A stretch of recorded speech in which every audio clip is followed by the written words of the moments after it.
नमस्कार, स्वागत है आप सभी का। मैं हूं प्रीति सिंह। इस वक्त की अहम खबरों के साथ शुरुआत करेंगे, लेकिन उससे पहले बात कोविड महामारी से बचाव की। कोरोना महामारी के खिलाफ पूरा देश एकजुट होकर लड़ रहा है। आप भी हमारे साथ सुरक्षा और बचाव के एहतियाती उपायों का संकल्प लें। अपना मास्क अच्छी तरह से पहने, 2 गज की दूरी का पालन करें, सुरक्षित दूरी बनाए रखें, साथ ही हाथों को बार बार धोएं। और अब शुरुआत करते हैं मुख्य समाचारों के साथ। G20 देशों का 2 दिवसीय वर्चुअल शिखर सम्मेलन शुरू। प्रधानमंत्री नरेंद्र मोदी समेत सदस्य देशों के प्रमुख शामिल। कोरोना महामारी से निपटने और दुनिया में कोविड-19 के बाद की अर्थव्यवस्था और रोजगार की स्थिति पर भी हो रहा है विचार। प्रधानमंत्री नरेंद्र मोदी ने युवाओं को साफ नीयत, स्पष्ट योजना और जिम्मेदारी के भाव से जीवन में आगे बढ़ने की दी सलाह। पंडित दीनदयाल पेट्रोलियम विश्वविद्यालय के 8वें दीक्षांत समारोह को किया संबोधित। कहा, 21वीं सदी में दुनिया को भारत से काफी उम्मीदें।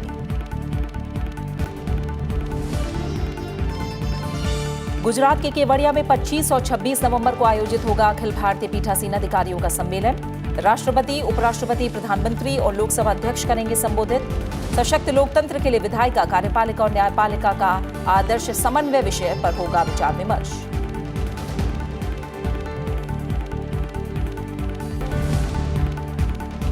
राज्यसभा के सभापति एम वेंकैया नायडू को स्वास्थ्य और परिवार कल्याण संबंधी संसदीय समिति ने सौंपी 4 रिपोर्ट। कोरोना महामारी के चलते संसदीय इतिहास में पहली बार वर्चुअली सौंपी गई रिपोर्ट।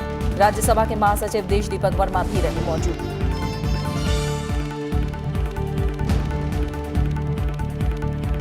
और उपराष्ट्रपति एम वेंकैया नायडू का विश्व समुदाय से आतंकवाद को प्रायोजित करने वाले देशों को अलग थलग करने का आह्वान।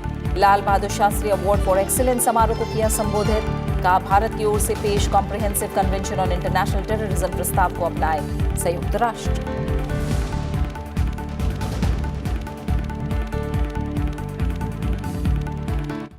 आज से 15वें G20 शिखर सम्मेलन की शुरुआत हो गई है। ये सम्मेलन 2 दिन चलेगा। प्रधानमंत्री नरेंद्र मोदी आज वर्चुअल माध्यम से सम्मेलन में भाग ले रहे हैं।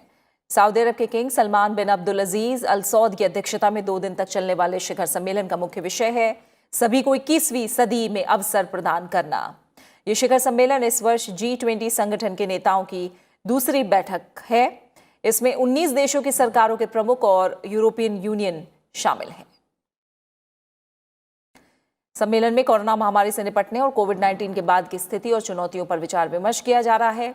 इसके अलावा वैश्विक अर्थव्यवस्था में जान फूंकने और रोजगार के अवसरों को बढ़ावा देने के उपायों पर भी विचार विमर्श किया जा रहा है।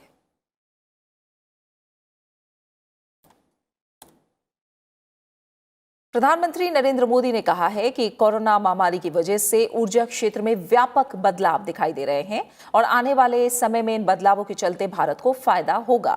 वीडियो कॉन्फ्रेंसिंग के जरिए प्रधानमंत्री पंडित दीनदयाल पेट्रोलियम विश्वविद्यालय के 8वें दीक्षांत समारोह को संबोधित कर रहे थे। उन्होंने 21वीं सदी के युवाओं से स्पष्ट योजनाओं के साथ आगे बढ़ने का आग्रह भी किया। भारत अपने कार्बन फुटप्रिंट में 30 से 35% कमी करने के लक्ष्य के साथ आगे बढ़ रहा है और सरकार का उद्देश्य देश की ऊर्जा जरूरतों में प्राकृतिक गैस की हिस्सेदारी को 4 गुना बढ़ाना है। प्रधानमंत्री नरेंद्र मोदी ने शनिवार को पंडित दीनदयाल उपाध्याय पेट्रोलियम विश्वविद्यालय के 8वें दीक्षांत समारोह में कहा कि कोरोना महामारी की वजह से दुनिया भर में ऊर्जा क्षेत्र में व्यापक बदलाव हो रहे हैं और इस दृष्टि से भारत के ऊर्जा क्षेत्र में वृद्धि, उद्यमिता और रोजगार की अपार संभावनाएं हैं। इस दशक में सिर्फ ऑयल एंड गैस सेक्टर में ही लाखों करोड़ रुपए का निवेश होने वाला है। इसलिए आपके लिए रिसर्च से लेकर मैन्युफैक्चरिंग तक अवसर ही अवसर है। साथियों, आज देश अपने कार्बन फुटप्रिंट की 30 से 35% तक कम करने का लक्ष्य लेकर के आगे बढ़ रहा है। प्रधानमंत्री ने विद्यार्थियों से जीवन में एक उद्देश्य के साथ आगे बढ़ने की अपील की। उन्होंने कहा कि दुनिया को भारत से बड़ी आशाएं और अपेक्षाएं हैं और ये हमारे युवा विद्यार्थियों से जुड़ी हैं। 21वीं सदी में दुनिया की आशाएं और अपेक्षाएं भारत से हैं और भारत की आशा और अपेक्षा आपके साथ जुड़ी है। मैं फिर कहता हूं, आपके साथ जुड़ी है। हमें तेज गति से चलना ही होगा, आगे बढ़ना ही होगा। पंडित दीनदयाल उपाध्याय जी ने अंत्योदय का विजन दिया, नेशन फर्स्ट, कि जिन सिद्धांतों को लेकर के वो चले, हमें मिलकर उन्हें और मजबूत करना है। हमारा हर काम राष्ट्र के काम हो, इसी भावना के साथ हमें आगे बढ़ना है। पंडित दीनदयाल पेट्रोलियम विश्वविद्यालय गांधीनगर के साथ अपने 1.5 दशक की लगाव का जिक्र करते हुए श्री मोदी ने गुजरात सरकार से इस विश्वविद्यालय का दायरा बढ़ाकर पेट्रोलियम के साथ साथ समूचे ऊर्जा क्षेत्र को इसमें शामिल करने का आग्रह किया। उन्होंने जरूरत पड़ने पर इसके लिए कानून में बदलाव करने का भी सुझाव दिया। इससे पहले प्रधानमंत्री ने 45 मेगावाट के उत्पादन संयंत्र, मोनोक्रिस्टलाइन सोलर फोटोवोल्टिक पैनल और जल प्रौद्योगिकी उत्कृष्टता केंद्र की आधारशिला रखी। उन्होंने विश्वविद्यालय में अभिनव और उद्भवन केंद्र, प्रौद्योगिकी व्यापार इंक्यूबेशन, ट्रांसलेशनल अनुसंधान केंद्र और खेल परिसर का भी उद्घाटन किया। गुजरात के मुख्यमंत्री विजय रूपाणी भी इस अवसर पर उपस्थित थे। प्रधानमंत्री नरेंद्र मोदी कल सुबह उत्तर प्रदेश में विंध्याचल क्षेत्र के मिर्जापुर और सोनभद्र जिलों में ग्रामीण पेयजल आपूर्ति परियोजनाओं की आधारशिला रखेंगे। प्रधानमंत्री वीडियो कॉन्फ्रेंसिंग के जरिए ग्रामीण जल और स्वच्छता समिति के सदस्यों से बातचीत भी करेंगे। इस अवसर पर उत्तर प्रदेश के मुख्यमंत्री योगी आदित्यनाथ भी उपस्थित रहेंगे। इस परियोजना से 2,995 गांवों के सभी परिवारों में नल के पानी का कनेक्शन दिया जाएगा। परियोजना से इन जिलों में 42 लाख की आबादी लाभान्वित होगी। जिलों के सभी गांवों में ग्राम जल और स्वच्छता समितियां और पानी समिति बनाई गई है, जिनके जिम्मे इसके संचालन और रखरखाव की जिम्मेदारी होगी।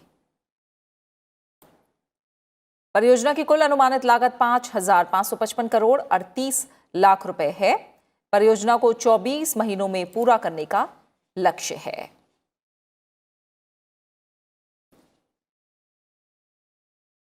कोरोना महामारी के चलते भारतीय संसदीय इतिहास में पहली बार संसदीय समिति की रिपोर्ट राज्यसभा के सभापति को वर्चुअली सौंपी गई। स्वास्थ्य और परिवार कल्याण मंत्रालय से जुड़ी संसदीय समिति की 4 रिपोर्ट सभापति एम वेंकैया नायडू को सौंपी गई। समिति के अध्यक्ष राज्यसभा सांसद प्रोफेसर राम गोपाल यादव ने रिपोर्ट की प्रति सौंपी।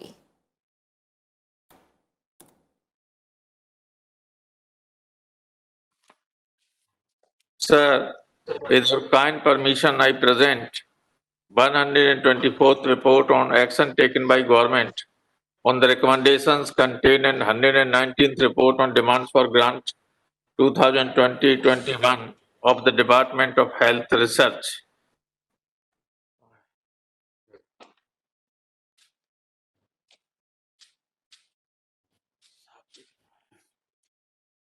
राज्यसभा के सभापति एम वेंकैया नायडू ने समिति के अध्यक्ष और समिति के सदस्यों का रिपोर्ट के लिए धन्यवाद दिया।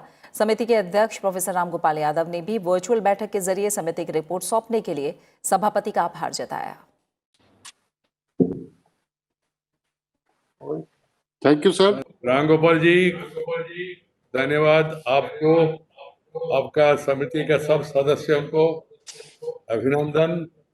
आप लोगों ने विस्तार से इन रिपोर्ट्स के बारे में अध्ययन किया और सिफारिश किया, तो सब संबंधित मंत्रालय को हमारा सचिवालय भेज देंगे। उपराष्ट्रपति एम वेंकैया नायडू ने विश्व समुदाय से आतंकवाद को प्रायोजित करने वाले देशों को अलग थलग करने का आह्वान किया है। उन्होंने संयुक्त राष्ट्र से लंबे समय तक भारत की ओर से पेश प्रस्ताव comprehensive convention on international terrorism को अपनाने की अपील की है। साथ ही उपराष्ट्रपति ने अधिक समावेशी और न्याय संगत विश्व व्यवस्था बनाने के लिए संयुक्त राष्ट्र में सुधार पर जोर दिया है। उन्होंने Lal Bahadur Shastri award for excellence समारोह को संबोधित करते हुए ये बात कही। इस बार ये पुरस्कार इन्फोसिस फाउंडेशन के अध्यक्ष सुधा मूर्ति को उनके शिक्षा और साहित्य के क्षेत्र में योगदान के लिए दिया गया है। उपराष्ट्रपति ने सुधा मूर्ति को उनके सामाजिक कार्यों के लिए बधाई दी। इस मौके पर उपराष्ट्रपति ने पूर्व प्रधानमंत्री लाल बहादुर शास्त्री को श्रद्धांजलि दी। उन्होंने कहा कि आइए हम सब मिलकर भ्रष्टाचार, गरीबी, असमानता, सामाजिक और लैंगिक भेदभाव को दूर करने का प्रयास करें। उन्होंने नागरिकों से कोरोना महामारी के मद्देनजर जरूरतमंदों की मदद करने का भी आग्रह किया।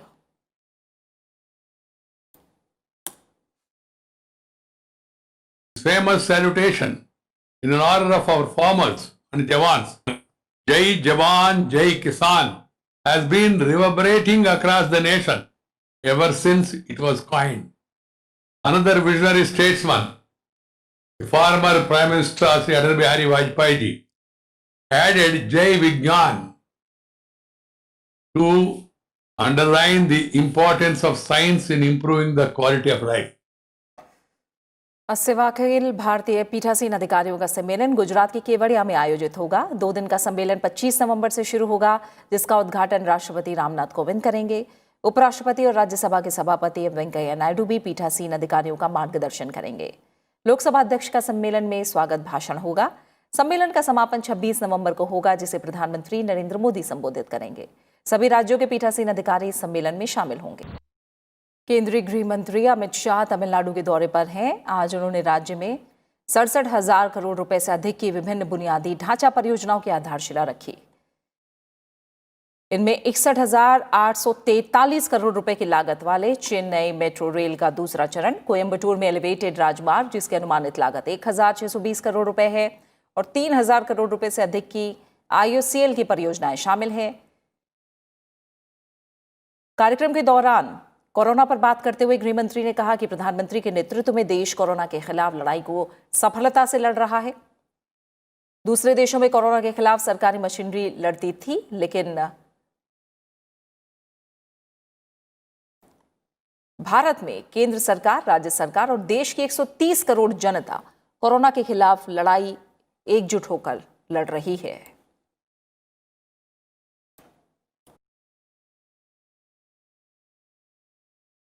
में भारत विकसित देशों से भी बहुत अच्छे तरीके से कोविड-19 का सामना कर पाया है।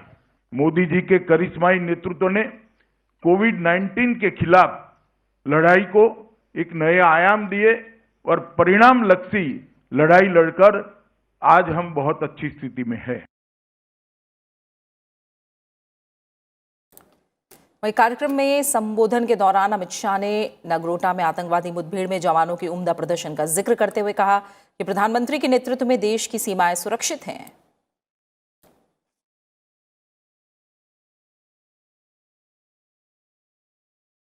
पड़ोस के देश से भेजे गए 4 आतंकवादी बहुत बड़ी घटना को अंजाम देना चाहते थे। उनको पकड़ लिया गया, रास्ते में रोका गया और चारों के चारों बहुत बड़े असले के साथ, बहुत हथियारों के साथ एनकाउंटर में मारे गए। मोदी जी के नेतृत्व में सुरक्षा बलों का जो हौसला मजबूत हुआ है, मैं आज उन सभी सुरक्षा बलों के जवानों का अभिनंदन करना चाहता हूं, जिन्होंने अपनी जान की बाजी लगाकर देश को सुरक्षित किया है। 150 सीटों वाली ग्रेटर हैदराबाद नगर निगम के लिए मतदान 1 दिसंबर को होगा। चुनाव परिणाम 4 दिसंबर को घोषित किए जाएंगे। कोविड-19 महामारी के कारण इस बार मतदान का समय 1 घंटे के लिए बढ़ा दिया गया है। साथ ही स्वास्थ्य विभाग के दिशा निर्देशों और राजनीतिक पार्टियों के विचारों को ध्यान में रखते हुए मतपत्र के जरिए मतदान कराने का फैसला लिया गया है। मतदान सुबह 7 से शाम 6 बजे तक होगा। नामांकन दाखिल करने की अंतिम तारीख 20 नवंबर को थी। साथ ही नामांकन पत्रों की जांच आज की गई।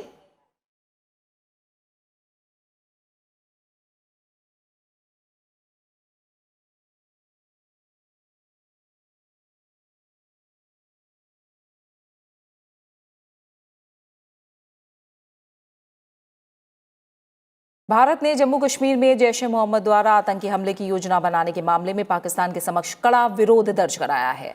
विदेश मंत्रालय ने इस मामले में दिल्ली में पाकिस्तानी उच्चायोग के प्रभारी आफ्ताब हसन खान को आज तलब किया। भारत ने पाकिस्तान से आतंकियों और आतंकवादी गुटों को समर्थन देने की अपनी नीति छोड़ने को कहा। विदेश मंत्रालय ने पाकिस्तान से उसकी जमीन से आतंकी ढांचे को ध्वस्त करने को भी कहा। पाकिस्तान से कहा गया कि वो इस मामले में दुनिया से किए गए अपने वादे को निभाएं और ये सुनिश्चित करें कि उसके यहां से किसी भी तरह की आतंकी गतिविधि को अंजाम नहीं दिया जाए। विदेश मंत्रालय ने एक बयान में कहा कि भारत आतंकवाद के खिलाफ लड़ाई में अपनी राष्ट्रीय सुरक्षा के लिए सभी आवश्यक एहतियाती उपाय करने के लिए प्रतिबद्ध है। इससे पहले प्रधानमंत्री नरेंद्र मोदी ने कल नगरोटा मुठभेड़ पर उच्च स्तरीय समीक्षा बैठक की थी। समीक्षा बैठक में गृह मंत्री अमित शाह, राष्ट्रीय सुरक्षा सलाहकार अजीत डोभाल, विदेश सचिव और शीर्ष खुफिया अधिकारियों ने भी हिस्सा लिया। बैठक के बाद ट्वीट संदेश में प्रधानमंत्री ने कहा कि सुरक्षा बलों ने आतंकवादियों के भारी तबाही और विनाश के मंसूबे को विफल कर दिया है। नगरोटा में गुरुवार को हुई मुठभेड़ में जैश-ए-मोहम्मद के 4 आतंकियों को ढेर किया गया था। जम्मू श्रीनगर नेशनल हाईवे स्थित नगरोटा में बान टोल प्लाजा के पास ही मुठभेड़ हुई थी। ये आतंकी एक ट्रक में छिपकर जम्मू से कश्मीर घाटी की तरफ जा रहे थे। सुरक्षा चौकी पर जांच के दौरान इन आतंकियों ने सुरक्षा बलों पर गोलीबारी शुरू कर दी और ग्रेनेड से हमला किया। जवाबी कार्रवाई के दौरान सुरक्षा बलों ने ट्रक को विस्फोट से उड़ा दिया। इसके बाद आतंकी बचने के लिए नजदीक के जंगल की तरफ फरार हो गए। 3 घंटे तक चले इस अभियान में सभी आतंकी मारे गए। आतंकियों के पास से 11 AK-47 राइफल, 3 पिस्तौल, 29 ग्रेनेड और अन्य उपकरण बरामद किए गए। ये पहला वाकया है जब आतंकियों से इतनी संख्या में हथियार बरामद हुए। जैश-ए-मोहम्मद भारत में कई हमलों के लिए जिम्मेदार रहा है, जिसमें फरवरी 2019 में पुलवामा हमला भी शामिल है।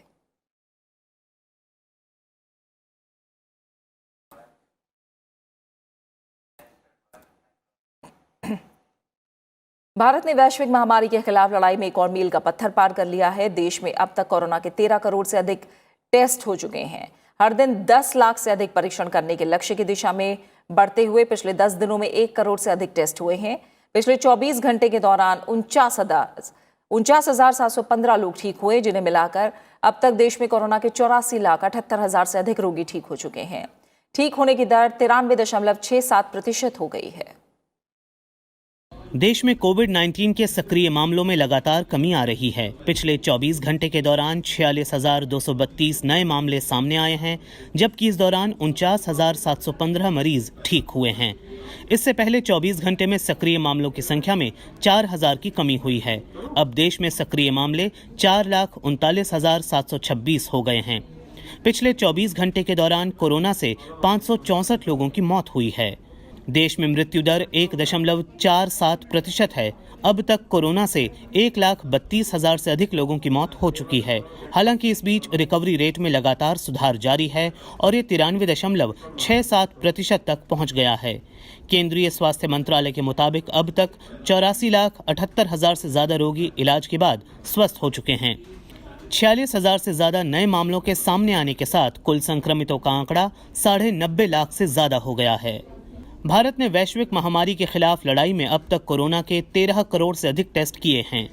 ICMR के मुताबिक पिछले 24 घंटे में 10,66,000 से अधिक टेस्ट हुए हैं।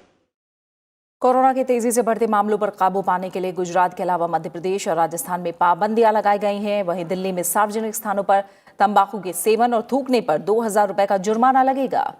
गुजरात में अहमदाबाद में 3 दिन के कर्फ्यू के साथ ही सूरत, वडोदरा और राजकोट में शनिवार से रात 9 बजे से सुबह 6 बजे तक कर्फ्यू लगाया गया है। राजस्थान में कोरोना वायरस संक्रमण के बढ़ते मामलों को देखते हुए कई जिलों में धारा 144 लगा दी गई है। राज्य सरकार ने सभी जिला कलेक्टरों को 21 नवंबर से धारा 144 लगाने का अधिकार दे दिया है। मध्य प्रदेश में आज से 5 शहरों भोपाल, ग्वालियर, विदिशा, रतलाम और इंदौर में रात 10 बजे से सुबह 6 बजे के बीच कर्फ्यू लगाने का फैसला लिया गया है।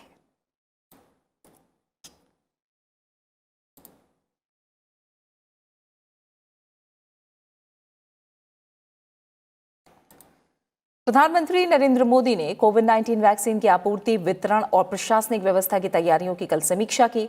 बैठक में प्रधानमंत्री ने इस दिशा में नए प्रयोग करने वाले लोगों, वैज्ञानिकों, शिक्षाविदों और दवा कंपनी के प्रयासों की सराहना की।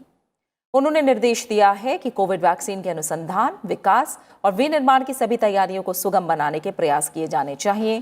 प्रधानमंत्री ने कोविड के उपचार की दवा के विनिर्माण और उसके आपातकालीन प्रयोग के विभिन्न पहलुओं की समीक्षा की। प्रधानमंत्री ने निर्देश दिया कि वैक्सीन को जल्द से जल्द उपलब्ध कराने के लिए सभी विनियामक मंजूरी लेने की चरणबद्ध योजना तय की जाए। भारत में कोविड-19 के 5 टीके विकास के उन्नत चरण में पहुंच चुके हैं, जिनमें से 4 दूसरे या तीसरे चरण में और 1 पहले या दूसरे चरण में है। वैक्सीन उपलब्ध हो जाने पर इसके उपयोग के लिए स्वास्थ्य कर्मियों, अग्रिम पंक्ति के कर्मचारियों और शीत भंडारण की व्यवस्था की तैयारियां आगे बढ़ चुकी हैं। प्रधानमंत्री ने वैक्सीन विकास के व्यापक प्रयासों की सराहना की। उन्होंने कहा कि महामारी की मौजूदा स्थिति को देखते हुए कोविड से रोकथाम के उपायों में कोई ढिलाई नहीं होनी चाहिए और मास्क पहनने, सुरक्षित दूरी बनाए रखने और स्वच्छता का कड़ाई से पालन होना चाहिए।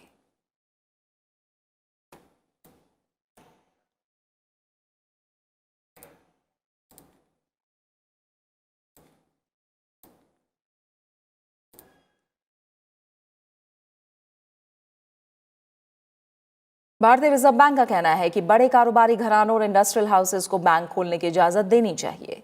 प्राइवेट सेक्टर के बैंकों को मालिकाना हक को लेकर आरबीआई की इंटरनल वर्किंग ग्रुप की रिपोर्ट में कहा गया है कि इस मकसद के लिए बैंकिंग रेगुलेशन एक्ट 1949 में जरूरी बदलाव किए जाने होंगे।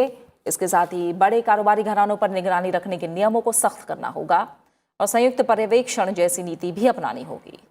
बैंकिंग रेगुलेशन एक्ट 1949 में बदलाव इस वजह से जरूरी होगा जिससे बैंकों, वित्तीय या गैर वित्तीय संस्थानों के बीच कर्ज लेने या हिस्सेदारी लेने पर नियंत्रण लगाया जा सके। इसके साथ ही बड़े गैर बैंकिंग वित्तीय संस्थानों को लेकर आरबीआई का कहना है कि जिनकी पूंजी 50,000 करोड़ रुपए या इससे ज़्यादा है, उन्हें बैंक में बदलने के बारे में सोचा जाना चाहिए। इनमें वो संस्थान भी शामिल हैं जो निजी हाथों में हैं। हालांकि आरबीआई ने शर्त रखी है कि ये संस्थान कम से कम 10 साल से काम कर रहे हों और बैंक बनने के लिए जरूरी सभी मानदंडों पर खरे उतर रहे हों।